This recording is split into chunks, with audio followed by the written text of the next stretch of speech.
Bonjour à tous, une vidéo avec la correction d'exercices du brevet. Ces exercices ont été choisis parmi des sujets de 2019. Vous savez que tous les ans, il y a une dizaine de sujets différents pour le brevet, que vous soyez dans les DOM, dans les TOM ou en France métropolitaine.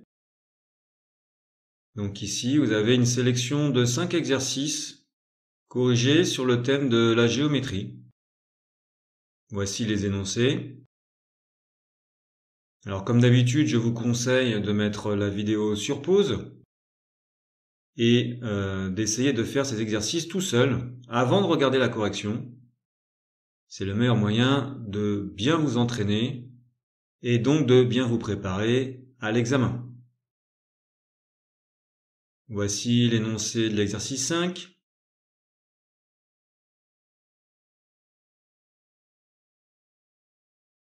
Allez, on y va pour la correction.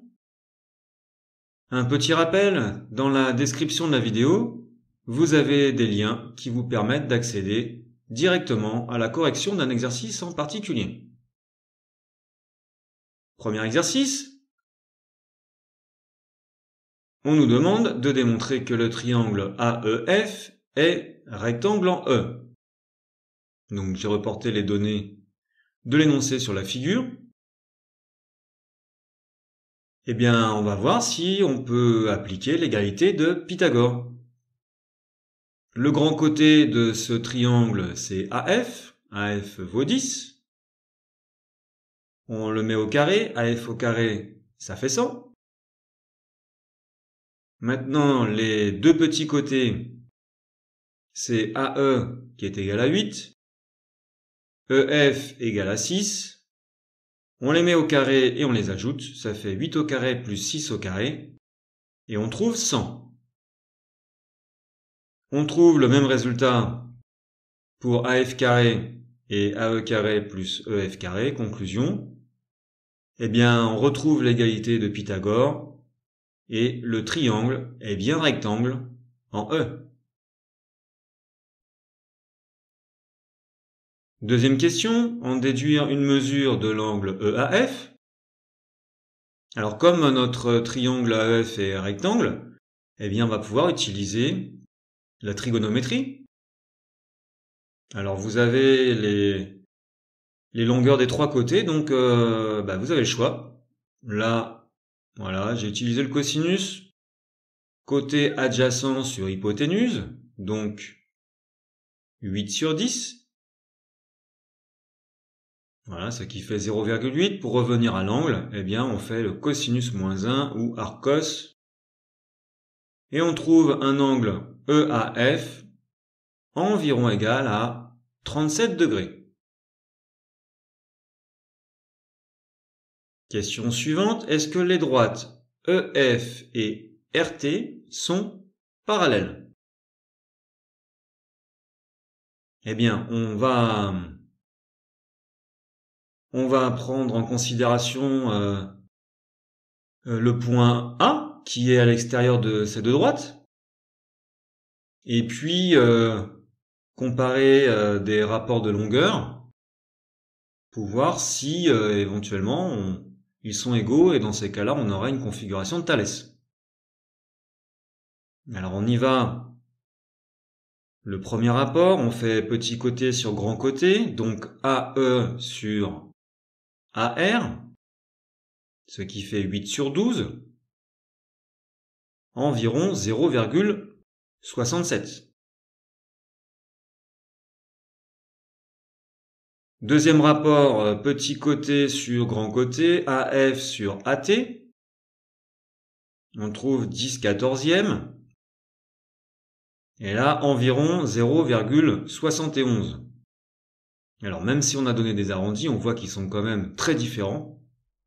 On peut donc en conclure que ces deux rapports ne sont pas égaux, et donc que les droites ne sont pas parallèles.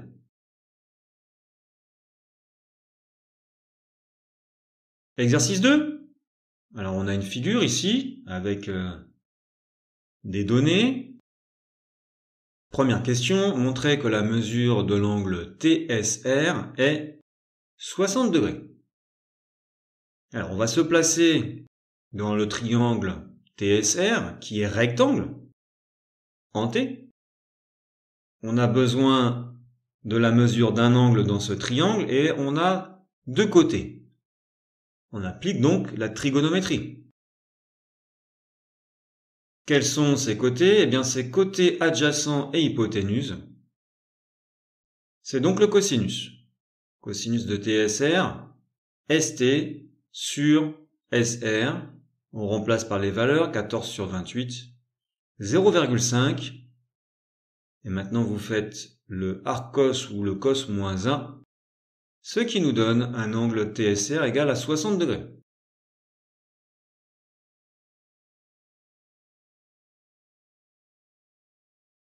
Petit 2, démontrer que les triangles SRT et SUP sont semblables. Alors, on va chercher le troisième angle du triangle SRT. Étant donné qu'on a deux angles déjà, l'angle de 60 degrés que l'on vient de trouver et puis l'angle droit, eh bien on écrit la relation des trois angles d'un triangle, c'est-à-dire que la somme de ces trois angles fait 180 degrés. On enlève les deux que l'on connaît, 60 et 90 degrés, ce qui nous donne un angle de TRS qui est égal à 30 degrés.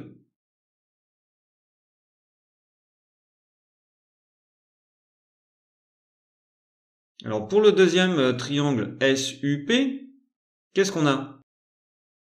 Eh bien, on a un angle de 30 degrés, un angle droit de 90 degrés. Bah, la conclusion, on a la même configuration. Quel sera le troisième angle? Eh bien, 60 degrés. Donc ces deux triangles ont les mêmes angles. Ils sont donc semblables. Question 3. Déterminer le coefficient de réduction liant ces deux triangles. On vient de voir qu'ils sont semblables, donc leurs côtés sont proportionnels. Alors prenons justement le côté ST et le côté SP dont on connaît les longueurs. Ces deux côtés sont proportionnels. Quel est le coefficient de réduction? Eh bien, le petit côté SP sur le grand côté. Et on trouve 0,75. Voilà pour le coefficient de réduction. Question 4. Calculer la longueur SU. Alors la longueur SU, c'est l'hypoténuse du petit triangle SUP. On sait que c'est une réduction du grand triangle TSR. Eh bien donc, on va faire la réduction de l'hypoténuse du grand triangle SR. Et bien pour ce faire, on fait SR fois le coefficient de réduction, SR fois 0,75. SR c'est 28. On trouve donc pour SU 21. Question 5. Quelle est la nature du triangle SKL? Alors, on avait trouvé des angles tout à l'heure de 60 degrés pour les deux triangles semblables. Eh bien, on va chercher l'angle ici, en rouge, KSL, un angle du triangle SKL. Alors, on voit bien, d'après cette configuration, que l'angle rouge avec les deux angles verts forme un angle plat de 180 degrés. Donc, l'angle rouge que l'on cherche, ça sera 180, moins 60 et encore moins 60. Bien sûr, on trouve, eh bien, 60 degrés. Donc, notre triangle SKL, il a un angle de 60 degrés que l'on vient de trouver, un autre angle de 60 degrés qui est donné dans l'énoncé. Conclusion, le troisième fait 60, forcément. Et ce triangle est équilatéral. Exercice 3. Alors, on a Francis qui se lance dans la production d'œufs biologiques. Il a un terrain, voilà les dimensions. Ce terrain est séparé par une partie couverte et une partie plein air. Et puis, il y a des conditions à respecter pour avoir la qualification de biologique. Voilà, il a prévu que la partie couverte fasse 150 mètres carrés. Première question, montrer que la partie plein air est de 3150 mètres carrés. Alors, si on calcule l'aire totale de son terrain, ça fait 30 mètres fois 110 mètres, on trouve 3300 mètres carrés. Comme il avait prévu une partie couverte de 150 mètres carrés, eh bien, ce qu'il reste, la partie plein air, ça va être 3300 moins les 150 mètres carrés, et on trouve bien une aire de 3150 mètres carrés. Après, la question suivante, peut-il élever 800 poules dans son installation? Alors là, on doit utiliser les conditions du label biologique qui sont dans le tableau. Qu'est-ce qu'on nous dit? Alors, on nous dit que dans la partie couverte, il faut 6 poules maximum par mètre carré. Lui, il a choisi une partie couverte de 150 mètres carrés. Et comme il faut 6 poules maximum par mètre carré, il en a 150, 6 fois 150, ça fait au maximum donc 900 poules. La question c'est, peut-il élever 800 poules? Pour l'instant oui. Mais il faut vérifier la deuxième condition. Pour la partie plein air, on nous dit que dans la partie plein air, il faut 4 mètres carrés minimum par poule. Et lui, il a 3150 mètres carrés. Donc si on fait les 3150 divisé par 4, pour que chaque poule ait au minimum 4 mètres carrés, eh bien ça fait 787,5 poules. Donc 787, il n'y a pas de demi-poule. Donc on revient à la question, est-ce qu'il peut élever 800 poules? Là non, puisque au maximum ça sera 787, donc ce n'est pas possible. Troisième question, combien de poules au maximum pourra-t-il élever? Eh bien on vient d'y répondre, ça sera donc 787 poules au maximum.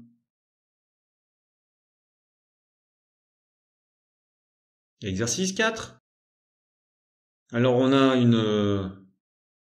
deux voiliers qui prennent deux trajectoires différentes pour aller d'un point C au départ à un point A pour l'arrivée. Il faut comparer les trajectoires. Alors, pour le premier voilier, on va considérer le triangle ABC qui est rectangle en B. Comme on veut sa trajectoire, eh bien, en partant de C, on passe par B, après on arrive en A. On a la distance AB, BA là, qui fait 4,8 km. Il nous manque BC. Il nous manque BC qui est un côté du triangle rectangle, dont on connaît les deux autres côtés.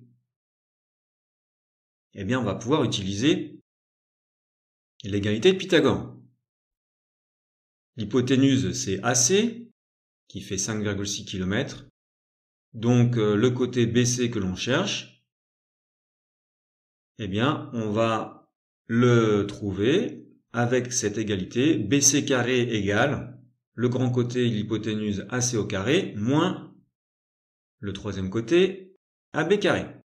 On remplace par les valeurs, ce qui nous donne BC carré égale 8,32. Attention, c'est pas encore la valeur de BC, c'est BC carré.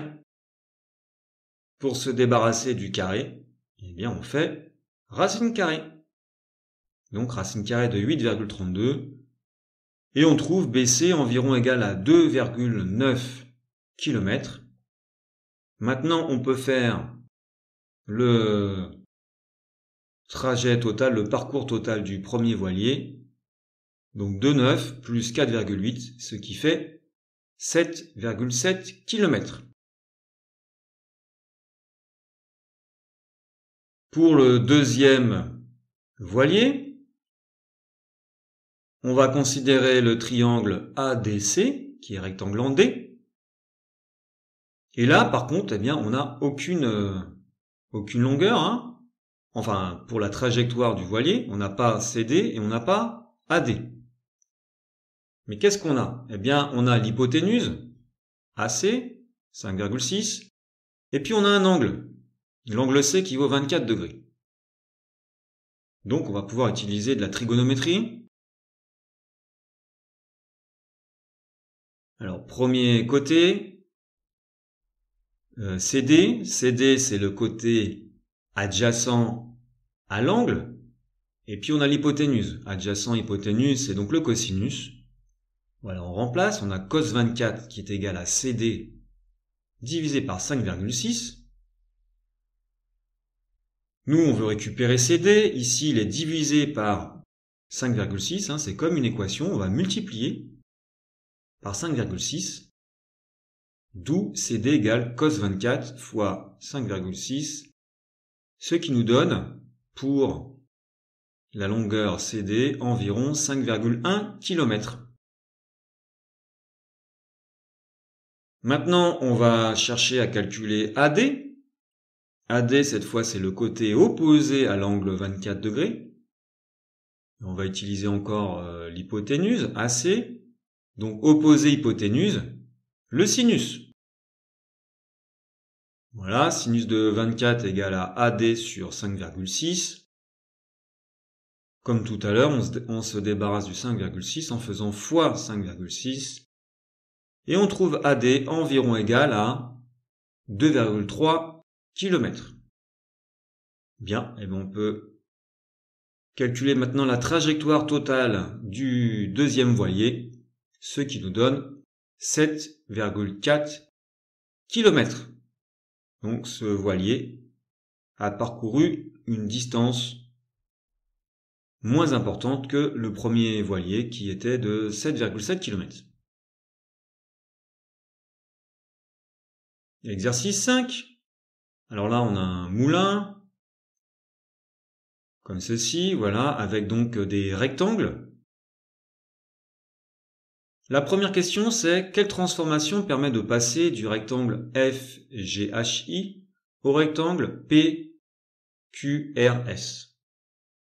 Alors, on va considérer le centre de la figure, ici le point A. Et puis, ben voilà, on peut faire une rotation, comme ceci. Donc, une rotation de centre A, d'angle 180 degrés. Et ici, c'était dans le sens contraire des aiguilles d'une montre. Et on aurait pu faire la même rotation dans l'autre sens. Donc de centre A toujours, le même angle 180 degrés, et cette fois dans le sens des aiguilles d'une montre. Et puis encore une autre possibilité, eh bien, c'est de faire la symétrie centrale de centre A. Deuxième question, quelle est l'image du rectangle FGHI, le même rectangle, par la rotation de centre A, d'angle 90 degrés, et le sens inverse des aiguilles d'une montre. Alors on y va. Voilà, on tourne de 90 degrés dans le sens inverse des aiguilles d'une montre, et on obtient le rectangle JKLM.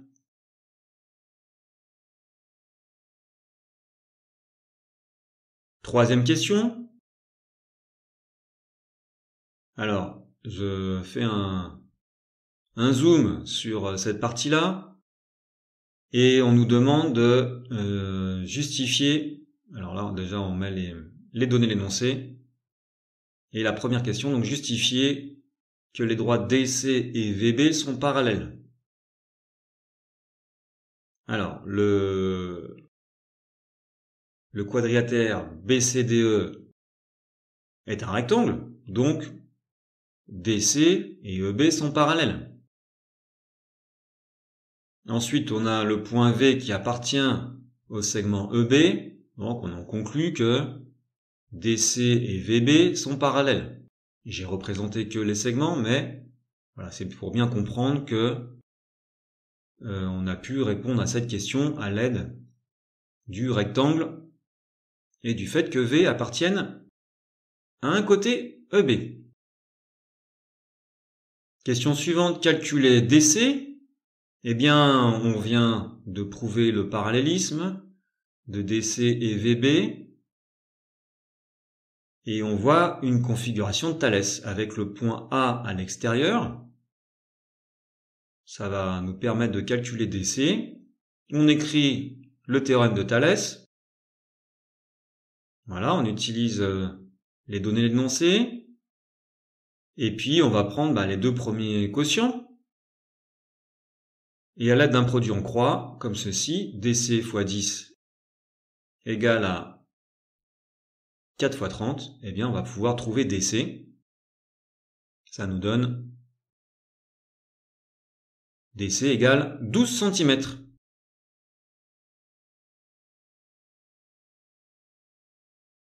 Déterminer la mesure de l'angle DAC. Alors, on va considérer le triangle ACD, qui est rectangle en C. On veut l'angle DAC. Alors, qu'est-ce qu'on a comme information? Eh bien, on a le côté opposé, DC, que l'on vient de calculer. Et puis, on a le côté adjacent AC, qui vaut 30. Opposé adjacent, eh bien, qu'est-ce qu'on fait? La tangente. Tangente DAC égale 12 sur 30. Ensuite, on fait arc tangente ou tangente moins 1. Et on trouve un angle DAC environ égal à 22 degrés. Voilà pour cette vidéo. Merci, bon courage à tous pour vos révisions et à bientôt.